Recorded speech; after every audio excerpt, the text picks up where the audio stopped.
Iwayan Agus Suartama atau dikenal dengan Agus Difabel divonis 10 tahun penjara dan denda 100 juta rupiah subsidiar 3 bulan kurungan. Melalui kuasa hukumnya, Agus menyatakan masih pikir-pikir atas vonis 10 tahun penjara itu.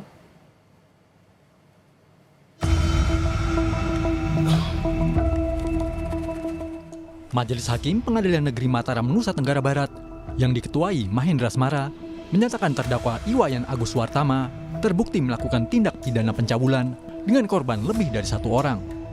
Dengan bukti dan fakta selama persidangan, Agus divonis 10 tahun penjara dan denda 100 juta rupiah, subsidiar 3 bulan penjara. Vonis majelis hakim lebih ringan 2 tahun dari tuntutan jaksa penuntut umum yang menuntut Agus 12 tahun penjara dengan dakwaan Undang-Undang Nomor 12 Tahun 2022 tentang tindak pidana kekerasan seksual. Yang memberatkan Agus dalam vonis tersebut adalah jumlah korban yang lebih dari 1, serta tindakannya sebagai penyandang disabilitas telah menyebabkan trauma yang mendalam bagi korban dan meresahkan masyarakat.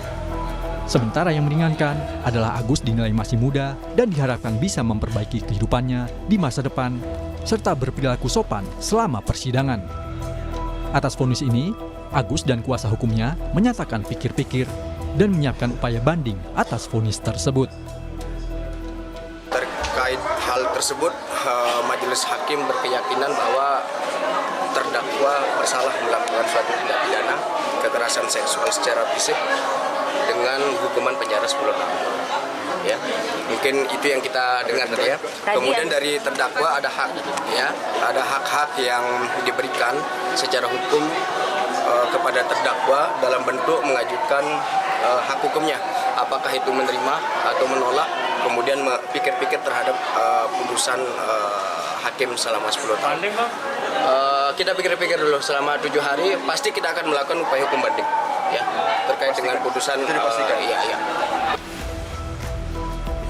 Sementara itu, jaksa penuntut umum juga masih pikir-pikir atas putusan majelis hakim yang lebih ringan 2 tahun dari tuntutan jaksa. Yang jelaskan tadi pertimbangan kita sudah diambil alih semua, jadi sudah. Atas putusan itu apa ada upaya hukum banding, benar? Ya kita lihat nanti saja ya.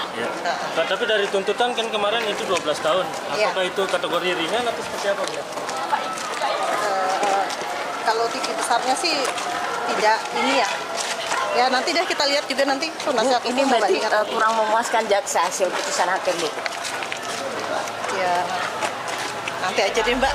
Bagaimana dengan vonis itu guys? Usai divonis 10 tahun penjara, Agus memilih bungkam hingga masuk ke mobil tahanan. Sang ibu, Ni Gusti Ayu Patmi, yang mendampingi selama persidangan, sempat memeluk dan mencium anaknya sebelum Agus dibawa dengan mobil tahanan. Majelis hakim memberikan waktu bagi terdakwa maupun JPU untuk menentukan langkah hukum selanjutnya. Fitri Rahmawati, Kompas TV, Mataram, Nusa Tenggara Barat.